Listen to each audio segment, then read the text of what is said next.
Sot rreth orës 11:30 në fshatin Romaj të Hasit të Prizrenit, ka ndodhur një aksident i komunikacionit.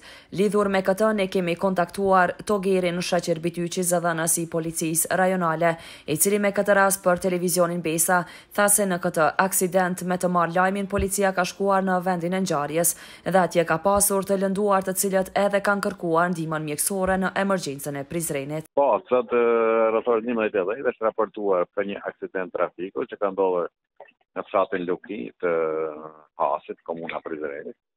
Në aksident ka të madhe të paraqen janë përfshirë 2 automjete, dhe disa persona ka të lënduar, dhe disa persona të cilët janë dërguar në emergjencën e qytetit në Prizren.